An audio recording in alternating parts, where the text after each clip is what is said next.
Welcome to the 5th contributed talk session.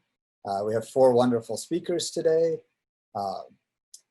As you have questions, please post them to the Pathable poll, and please denote which speaker that your question is for.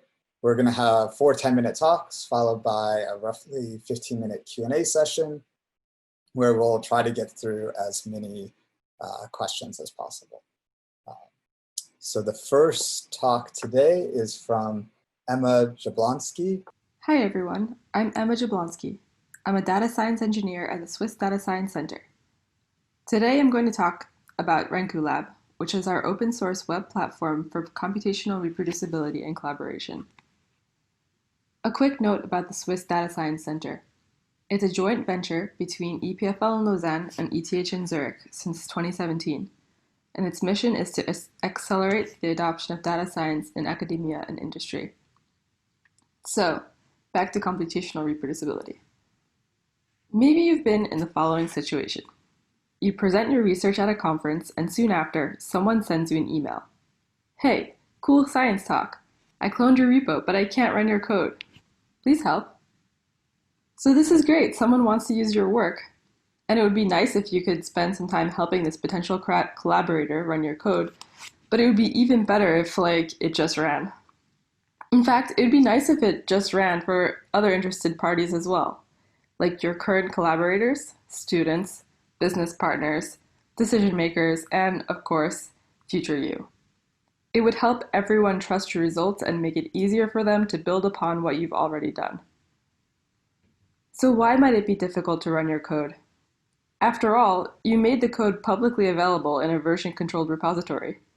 Maybe you even tagged the version that produced your published results. But there is more to running code than just the code itself. For instance, did you provide the data that you used as input? Was it pre-processed? Is it shareable? Did you provide the execution environment, for instance, the machine specs and the complete list of installed software where you executed the code? Is it shareable? Did you express how the input data, executed code, and outputs are related in a workflow? Did you record any manual steps? Luckily, lots of people have run into the same problems and written software to help manage these things.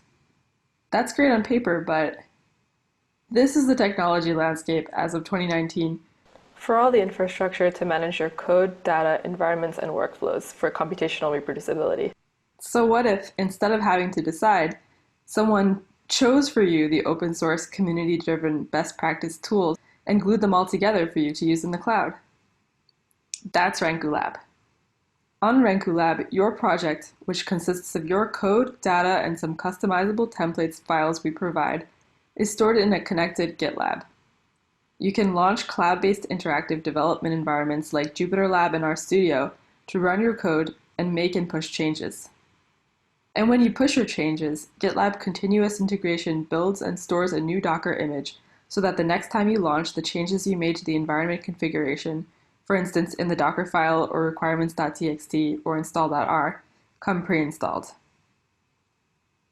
And as for workflow capture, RENKU Lab's templates also come with an installation of the RENKU command line interface.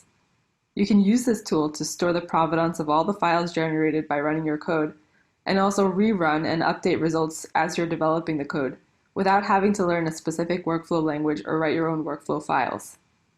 When you push your changes that have resulted from RENKU runs, a visualization of the lineage is available on RENKU Lab. When you want to track added data to your project or share your results, both the UI and the command line interface provide functionality to make it easy to import, create, and export datasets to and from RENKU projects and data stores like Zenodo and Dataverse. Okay, great. So let's see it in action. Okay, so this is renkulab.io, our public instance of the RENKU Lab platform. You can log in or sign up with GitHub or any of the other options. And once we're in, we're taken to our home page where we might not have any projects yet. If you're here for the first time, you go to the tutorial, but what we're going to do right now is create a new project. So we can do that by clicking the plus button, clicking new project. Then we want to fill out some information about our project. So Bioconductor analysis. We're going to give it a description, testing out a Bioconductor package. It's going to live in our own namespace. And we're going to choose a template that will give us some files that define our reproducible environment that we can launch from RENKU Lab. The Bioconductor 3.11 template will let us build and launch a container with RENKU dependencies and Bioconductor packages from version 3.11. And you can select its visibility, whether or not outsiders can access the project, or if they have to be logged in, or if only people belonging to the project can access it. So once we create this project, it's actually a repository sitting inside GitLab, which you can view in GitLab. If you wanted to click this button, it would open up a new tab. Other people can also visit this page if you marked it as a public project, and they can fork it, which then makes a copy for themselves. They can launch an environment. So we're going to directly launch a new interactive environment by clicking on these buttons. And once we do this, the Docker image will build.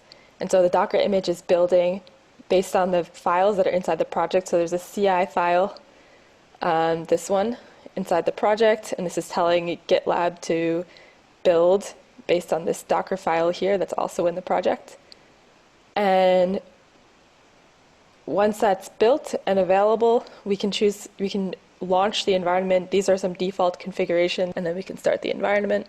And it might take a little bit of time to launch. And once you see that the little green arrow has popped up, you can connect to your notebook, which has been running since this time.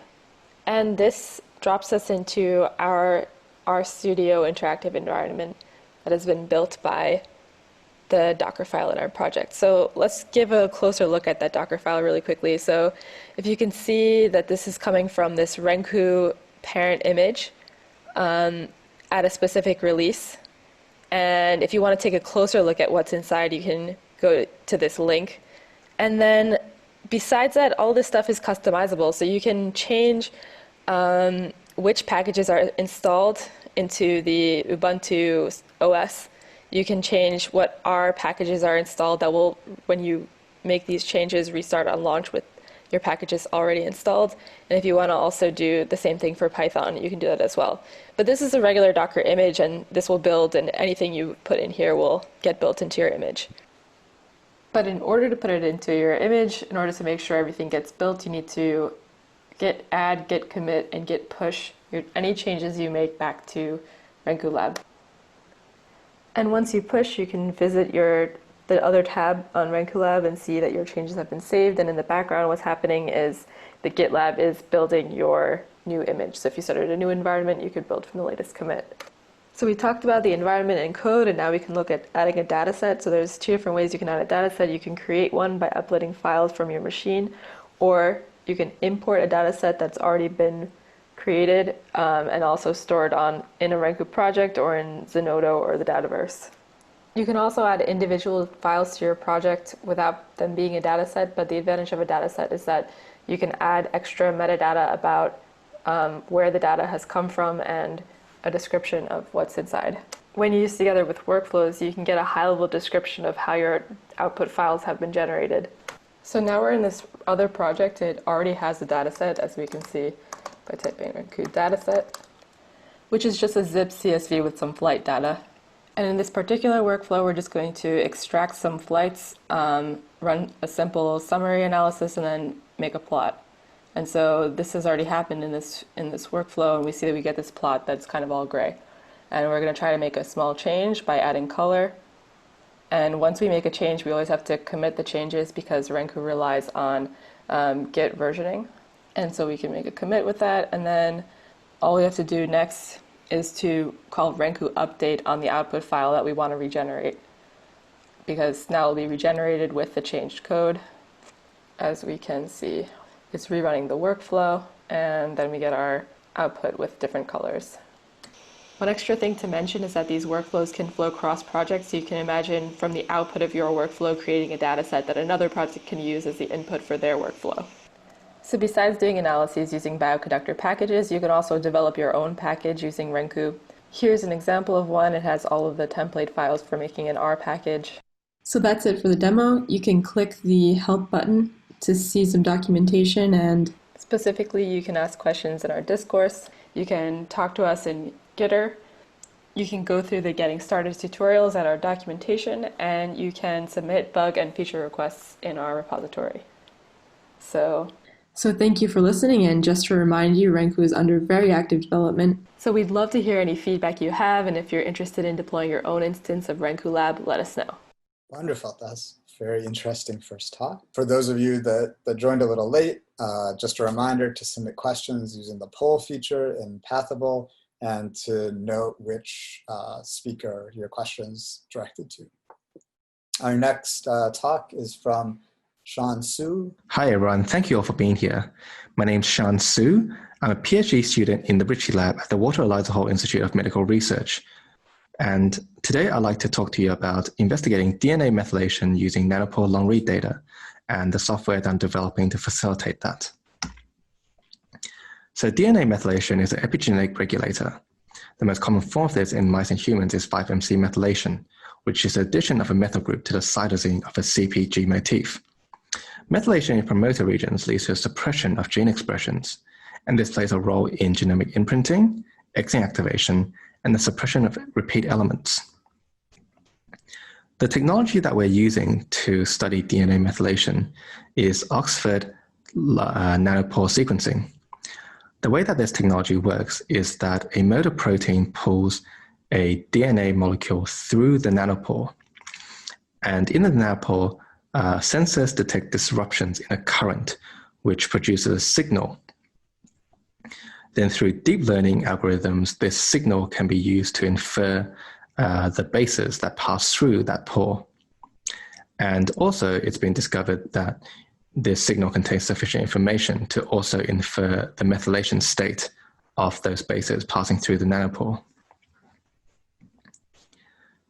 The analysis pipeline that I've used to analyze my experiments is shown here. So I'm using Guppy for base calling, Minimap2 for alignment, Nanoploge for methylation calling, WhatsApp for haplotype calling.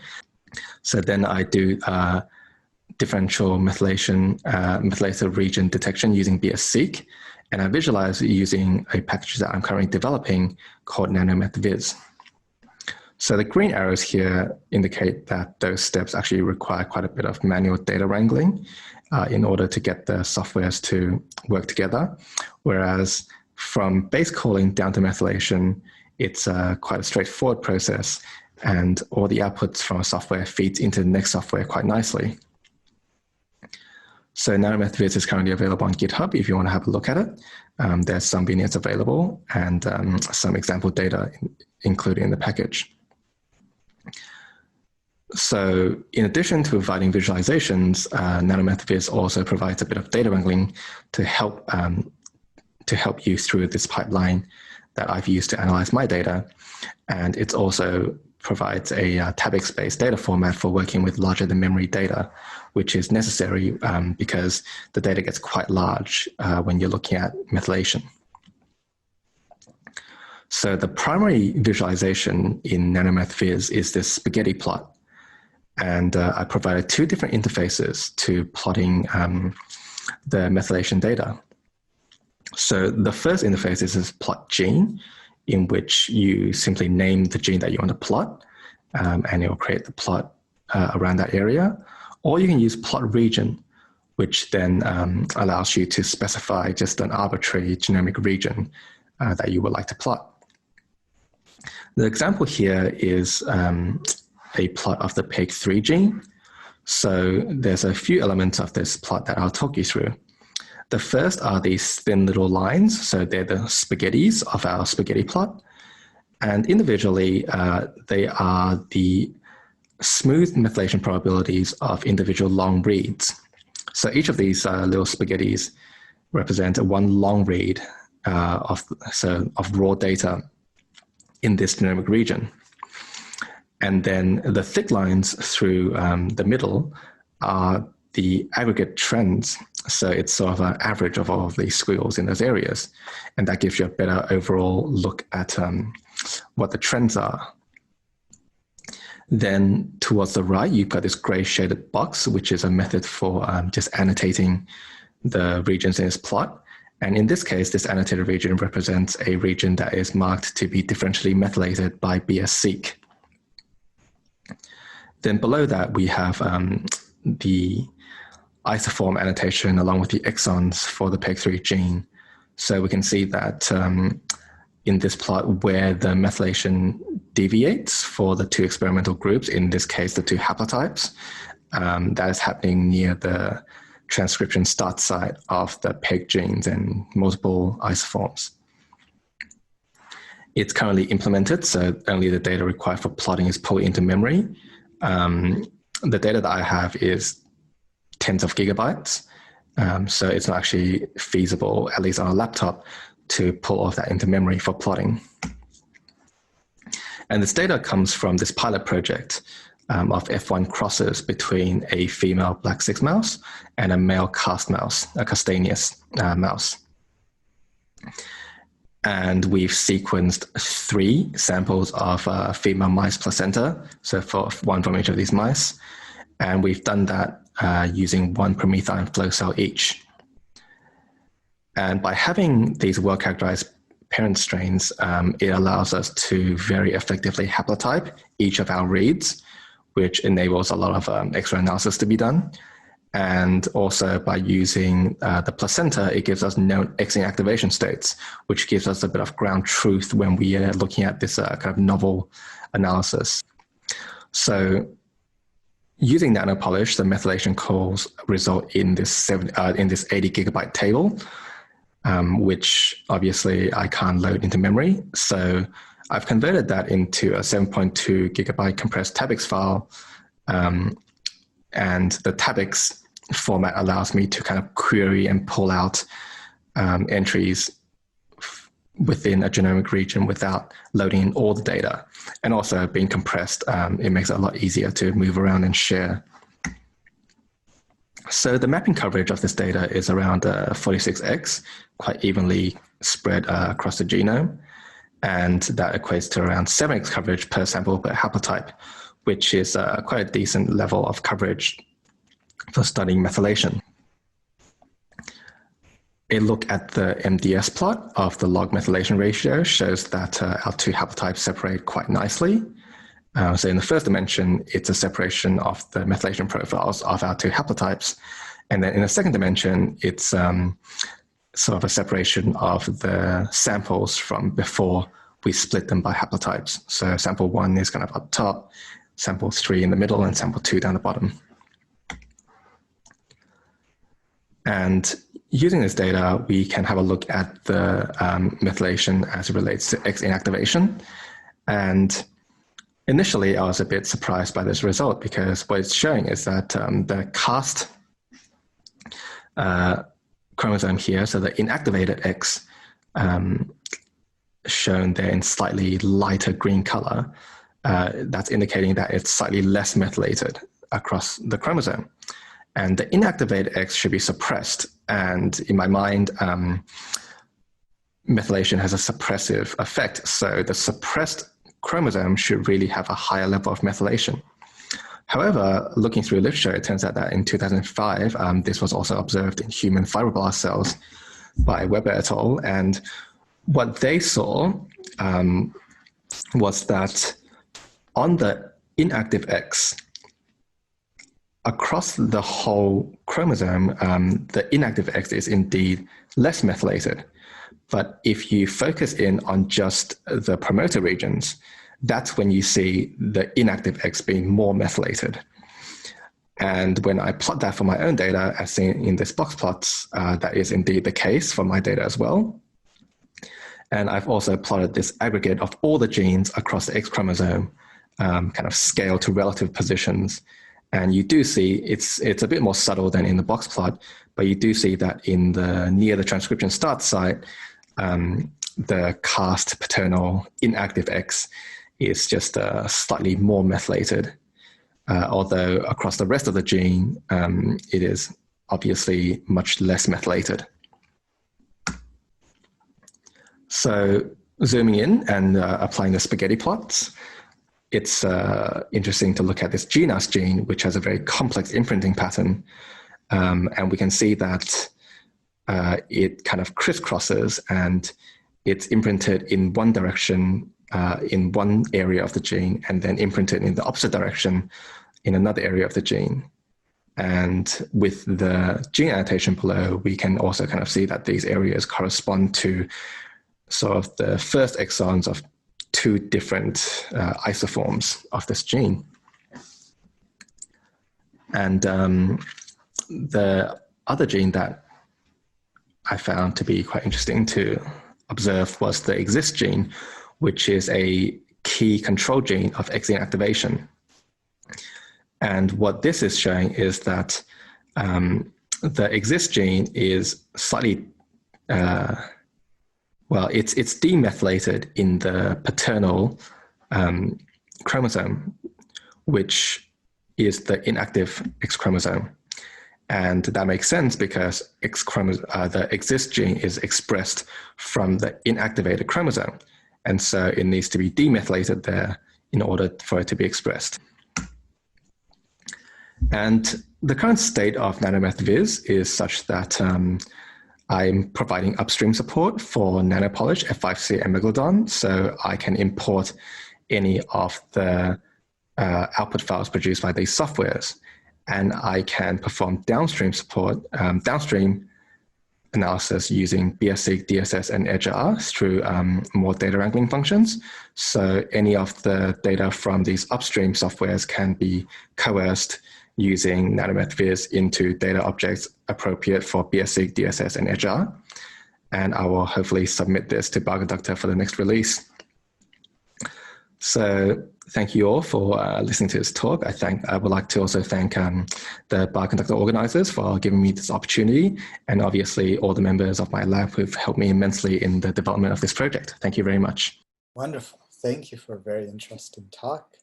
Our next presenter is Hena Ramay, who will be doing her talk live. All right, so thank you for this opportunity to talk about our work on compiling vaginal microbiome datasets into a package called FEM Micro 16S for easy access for our community to these datasets. So I work at the International Microbiome Center, and my collaborators, Sahar and Laura Sikul, they also work at the International Microbiome Center at the University of Calgary in Canada. So let me start by talking a little bit about the microbiome in general. So I'm sure most of you have heard about the microbiome in some of the famous TED Talks, or you have heard things like, healthy gut, healthy mind.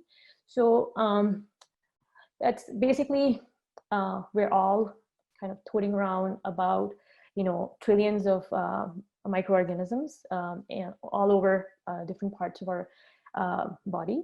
And this collection has a certain degree of fluidity in the sense that it changes with the different environmental experiences that we have, medical interventions, and some of the fad diets that we switch to sometimes. So, but over time, we're all increasingly appreciating that how much our microbiome, just like our human genome, is inherited from our parents, but predominantly from our mothers. And there's data supporting this notion. It's emerging. And one of the first kind of inclinations towards this idea came from the Human Microbiome Project, where they had included the female vagina as a body site. So from their data, it was evident right away that vaginal microbiome is very different. And it's different because it's dominated by one of the lactobacillus species in case when it's healthy, and in dysbiotic conditions is you'll see that you have, it becomes kind of a level playing ground, and you'll see this outgrowth of all the microorganisms present in that community. And this kind of overgrowth is called bacterial vaginosis. And it's prevalent in like 10 to 30% of our female population. And it's what it does is it increases our risk of infections, so STI transmission, and also it can cause preterm births. It also has a huge economic burden, about like 4.8 billion. And because of these reasons, there are a lot of research projects and efforts that are done in this field. And from these high impact papers, we can see that they've detected some species that can be linked to very important outcomes in women's health. And most of this data is 16S amplicon data. So the problem with these studies is that they're inconsistent in terms of their classification and naming. And because of that, and the reason behind this is because they use very specialized custom databases. So it makes it very hard for us to do cross-study comparison. So my colleague Sahar was interested in Pravatola. So she wanted to look at these different data sets, but she was again finding this problem of inconsistent naming, and she and I got together. She collected the data sets and I was helping her with the bioinformatics part. And this was last year when we started this project, and around the same time, I was attending my first Bioconductor meeting. And in there, I attended a workshop for a human microbiome project where they introduced Bioconductor packages, which had the data, and I found it very easy to access it. So thanks to that workshop, we started thinking about our package because we had a lot of data sets to put it together, and we decided to call it FemMicro 16S. So some of the criteria for these data sets was that we wanted at least 20 data sets. We wanted as a biomaterial either vaginal swabs or cervical swabs or amniotic fluid. We decided to stick with SRA for data sets and metadata, just for the sake of consistency and making it easy for us to process all the data sets. Also, we wanted to make sure that we had the primary information for all the data sets, and then we set some data quality criteria that all these data sets had to pass. So our pipeline for processing this data is a SnakeMac pipeline. It's available on GitHub. So we start with removing the primers if they're present, and then quality trimming the reads. Then we use the Bioconductor package data tool for doing the required stuff for amplicon data. And in the end, after this pipeline is run, we end up with a amplicon sequence variant table or ASV table, or what we used to call an OTU table. And then we take these sequences and classify them using another Bioconductor package called Decipher. And we use 3 databases: Silva, RDP, and GDP. And we also provide a taxonomical table, which is a consensus of the results from all 3. So this is what our data look like. We have about 5,000 samples. These are 5,000 samples, not subjects, because there are some repeated measures, but we didn't have the information available to in the metadata to figure out how many were repeated measures. And we have about 42,000 ASVs. These are from all the data sets, not merged. We were able to classify about 40 to 50% at genus level, and then about 8 to 11% at species level. And we know that this is not the usual for vaginal classification, because they use specialized data sets. So their classification could be up to 90%. So curation of the metadata was a difficult process, and that was because we had about 80 metadata variable in total. So the samples for which we had complete information were these variables were like location, or biomaterial, or instrument, which were not the most useful ones. So we also had information a good amount for pregnancy information, preterm birth, but then for a lot of them, a lot of the data sets, we did not have all these clinical variables. So we had 5,000 samples, and they're from 4 different continents, but most of them are from North America and Europe. And we have small cohorts from Africa and Asia. We have mostly vaginal samples, some cervicals, samples, amniotic fluid. There's one data set with urine samples also. And we have control samples like mock communities or blank samples from some of the data sets where there were multiple runs. So some other metadata variables like health status, we don't have information on a lot of the samples. We have some information on preterm, but it's just because on SRA people usually don't upload all this information. Okay, so our package has all these data sets. It's easy to access. We have a few functions that you can use and either kind of download or access individual data sets, or you can access all of them at once. What it does is it runs you a phyloseq object, which has the taxonomy, metadata, and ASV table in there. If you ask for all the data set, it gives you a list of phyloseq objects. So this package is available on GitHub right now. We will submit it to Bioconductor, but there are a few tweaks that we still need to do. Some of the future features that we're going to add is maybe look for a data structure which kind of follows the lines of summarized experiment, but is for microbiome data. We want to include a vaginal microbiome specific database like URI. And we also want to make it easy for people to search by taxa names. We have already contacted some of the authors for the metadata, but there are some still need to be contacted so we can get some of the patient data. There are some lessons that we have learned through this process that I would like to share with you guys. And so as far as the metadata is concerned, in general, we've seen that variable names change between data sets. Like in some data set, it's called health status, in other, it's called disease status. In some cases, it's similar information that is stored in different variables, but it's really hard to merge like ethnicity or race. So we have data sets with just ethnicity or race, and it's really hard to merge that.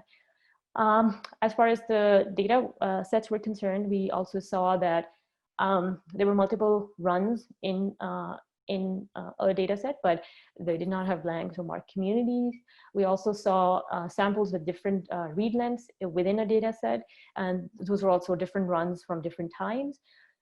In some data sets, we did not find primers, and that was because there are different protocols that people use. And in some, the primers are not sequenced, so you don't find them in your reads. In the end, I would just like to acknowledge my collaborators, Sahar and Laura, who are not here. Also acknowledge David McIntyre. So he's one of the principal investigators for, I think, 5 of these data sets. And he was kind enough to provide us with detailed information on the patients, so we could add it to our package. And also, I want to thank Charlotte because I keep on, bugging her with questions about Bioconductor, and she's really kind in answering those questions. So thank you. Great, another very interesting talk. The final talk in this session is from Jay Kancherla. Hi, I'm Jayaram Kancherla. I'm at the Center for Bioinformatics and Computational Biology at the University of Maryland, College Park. I'm going to talk about how to quickly compose custom interactive genome viewers and applications in our Bioconductor with the epiviz component library. So what is the epiviz component library? Existing genome browsers cannot be easily extended or integrated with other web applications. And the visualizations that are part of these browsers are tightly coupled to the framework they're built around. So in order to support a wide range of frameworks and applications, we built this modular component library to visualize genomic data. So we have 3 different types of components in our library. One is the application components, and these work and behave similar to genome viewers, like mini genome viewers, and they control navigation on the page. So navigating left, right, or quickly jumping to a gene or a genomic region. And then we have data components, and depending on where your data is, these components control flow of data between the components and the services. And the core of the library is the visualization components. So if you look on the right, if you want to add a scatter plot to the page, we have this element called epiviz scatter plot, and you can provide data as part of the element itself. But when you actually look at this HTML in the browser, it actually shows a scatter plot and not the text. And so these components are built using the the W3C, which is the World Wide Web Consortium that manages web standards. That manages web standards for different browsers and technologies.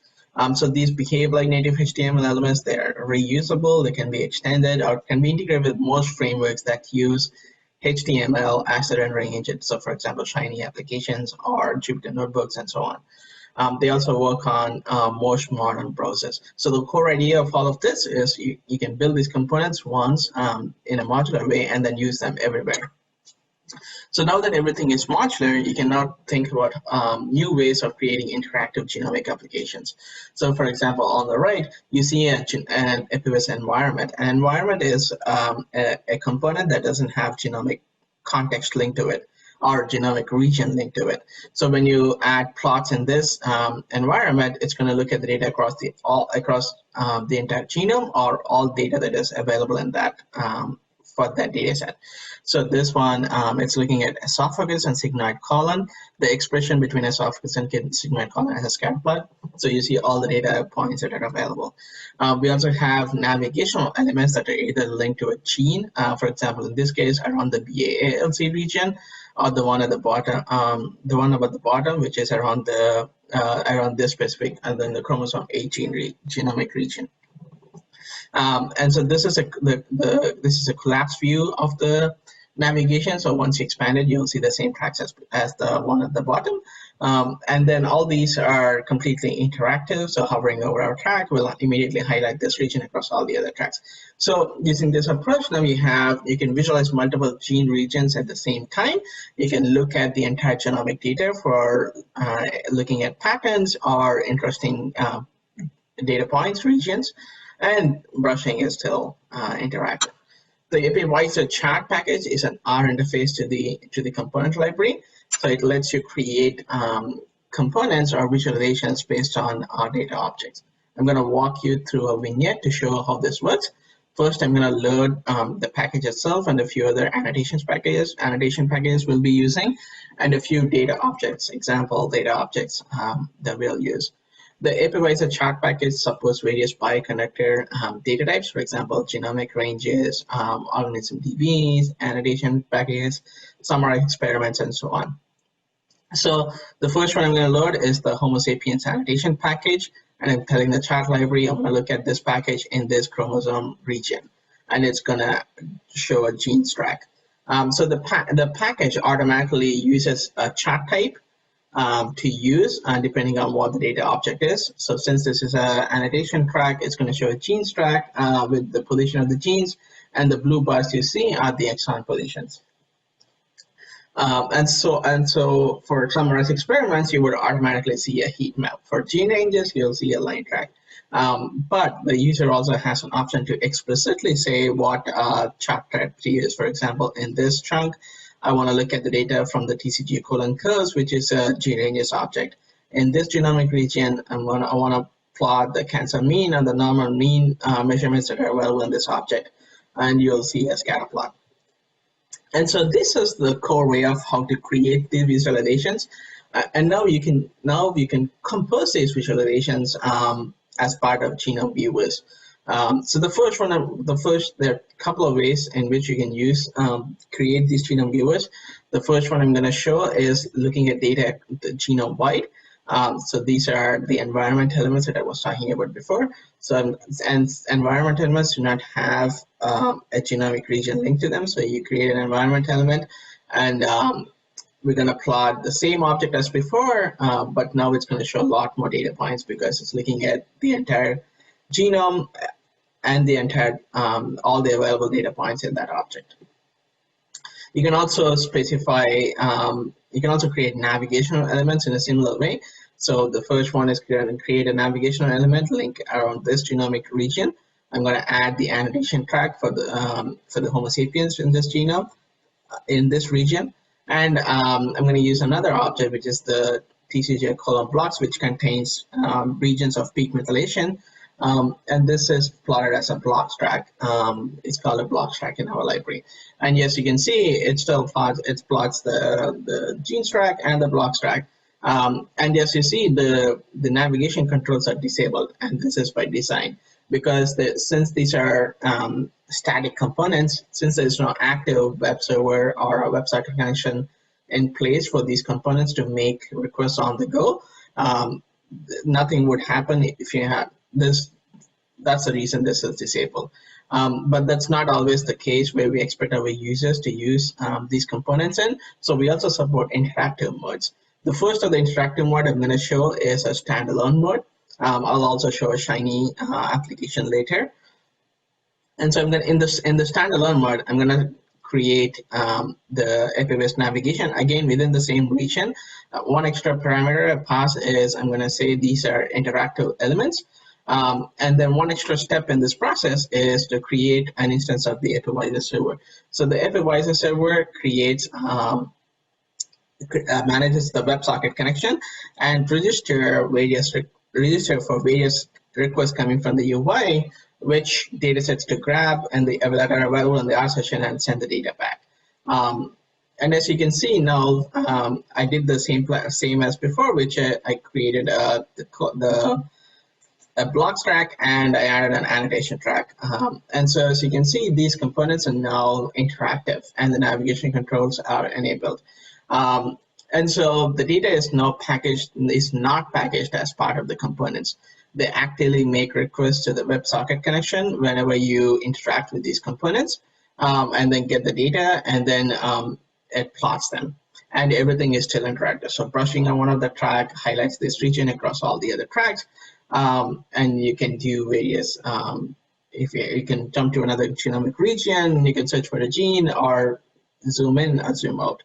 And once you're done, you can stop the WebSocket connection. I'm also going to quickly show how to use these in Shiny applications. So this is an example Shiny application that's running. Currently, it's focused around this genomic region. As before, we see a genes track. We also see an annotation track for CPG islands available in this region. And there's a heat map showing you expression across different tissues and conditions. Another cool component in the library is the IGV track. So this IGV track in particular is showing you annotations for the region it is focused in. And then the second track you see is the reads from a BAM file. And there's UI elements available for you to add new tracks to the IGV track, and everything is interactive. So hovering over one highlights that region across all the other tracks. Kind of going back, we also have another workflow another package, markdown document that shows how to analyze methylation data using the MenFi package. Since our markdown documents are static documents and there's no active web server or a WebSocket connection to these in place, the navigational controls are mostly disabled in most places, but the data is packaged as part of the markdown itself. So when the markdown is fully rendered as a HTML, you'll see the components are actually interactive and in place. And this is a nice way to share your analysis or workflows with interactive visualization as part of the document. One cool thing I also want to mention is when you have environmental elements, which is looking at the data across the entire genome or the data set. For example, this is a MA plot, and you have several navigational elements. The MA plot is colored by different navigation elements that are part of it. So the yellow dots you see are all data points that belong to this specific genomic navigation. And it's a nice way to see where interesting regions of the data are and share your analysis. So going back to the slides, you can also use these components in Jupyter and IPython notebooks. We currently don't have a Python package for it, but you can use the default HTML module. The vignettes that I've shown so far are available on GitHub. There's a Bioc 2020 vignette. That's the first one I've shown. The Shiny application is part of the package itself. And MinFi analysis, methylation analysis is part of a workshop we did before. The package itself is available on Bioconductor, so please give it a try and let us know if you have any suggestions or feedback. And thank you. Wonderful. So I'd like to thank all 4 speakers for very interesting talks. I'll start trying to get through as many of these questions as I can. We've gotten a lot, so just a reminder, if we don't get to your question, please follow up with the speakers on the Pathable chat or on Slack or any other. So the first question for Emma is, each of the Bioc 2020 workshops has a GitHub repo with Docker file and image on Docker Hub containing the software and data used for the workshop. Would it be hard to make all these available for others to clone and use on RENKU Lab? That would be super easy. Yeah, so each project is a Git project. So you just have to create an account on RENKU Lab and then change the remote and push your project, or you could mirror it directly from wherever it's on GitHub. Shian, what is the advantage of TabX over, say, HDF5 or TileDB? Is there a delayed array interface to TabX? So TabX is a part of the SAMTools package, and actually it's really just a gzipped tab separated file. So it's actually very easy to work with. And the main advantage of it over, I guess, the other two formats is that it's indexed by the genomic positions. So access to data from genomic intervals is very efficient compared to HDF5. I don't know about TileDB. I'm keeping an eye on that, but right now TabX is very good for querying that. And as far as I know, there's no delayed array interface for that. But because it's more of a table than a matrix, it's I don't really think that's relevant to my use case. Well, so first, Hena got a not really a question, but thanks for putting together this package. Manual curation is a painful process, but very useful for the community. And I strongly agree with that. I think making these data sets available is amazing. But an actual question is, can you talk about the technical details of the data storage? Are the objects stored in the package itself, or are they downloaded when you load the package? Yeah, so the objects, so the data is in RDA format. So I have 4 variables there stored, and then when a function is called, then the object is created at that time. And just to comment on the metadata, yes, it has been very painful actually to put it together, just because you know, people report different things. They don't report things a lot of the times because SRA is very public. So it's been a bit of a pain. So Jay, how large are the HTMLs with interactive plots embedded? It actually depends. So if you're looking at data within a specific region, they're not that long. But if you have one of these environment elements that is looking at data across the entire data object that you pass in, and if you pass in a large data object, that file is going to be pretty huge because all the data is part of that HTML. But just looking at specific regions, adding smaller tracks is not that huge. Great, thank you. So Emma, if I want to use RENKU for teaching, would every student need to create a new project, or would they be able to join my RENKU instance? So you could make one project for the course or for each lesson, and then anyone else all the students can fork the project. And if they fork the project, they get a copy of the project. They can pull to get the changes if you make any. And then one other thing you can do is create a group on GitLab, and then everyone can have permissions to access the project. Shian, I understand each thin line in the spaghetti plot represents an individual strand. Does the number of thin spaghetti lines contribute to the error intervals around the thick line? In other words, are the thin lines treated as independent biological replicates by your package, and should they be? The way those thin lines interact with the error interval is actually, so when I think about it, the error interval really shouldn't exist. So a lot of hackery had to go on to actually create that smoothing line. It turns out that smoothing over 100,000 points is actually insanely computationally expensive, more so than I expected. So that smooth trend is really after some more bin smoothing and little hacks. So it's pretty departed from the individual little strands. And I guess I agree that they definitely shouldn't be treated as biological replicates. And that actually gives me an idea that I should probably smooth within each sample and then smooth over that and use the error trend from that to try and represent the amount of noise in data, or just remove the error completely. Thanks. Hena, are you planning on expanding the package with more data as it becomes available in the future? Yes, we are. So we have 20 right now. We have looked at, I think, 30, 35 data sets, and we had to take some out just because there wasn't enough information or there was a problem. But yeah, Sahar is already looking at more data sets, and we'll include them. Jay, does epiviz support high-C ARC visualization? We actually don't. We've never even tried it, but it probably can be in our future. Emma, how much can a RENKU deployment scale on RENKU Lab?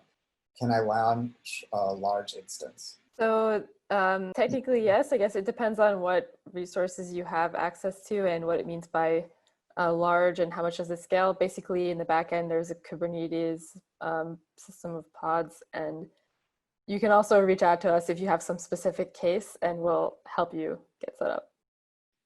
So I actually think there were a couple of questions kind of related to this about whether it can be deployed on high performance computing resources or inside another organization's network. Yes, so we have actually several instances deployed on other infrastructures and with different sets of resources. So there's some with GPUs, and we're exploring right now what the best way of interoperating with HPC is. But currently, if you have HPC resources, you can clone your project locally to the HPC and then use it, use the workflows on the HPC. But we're trying to figure out better ways of doing it in a more seamless way instead of having to pull a project down and push it up again. Right.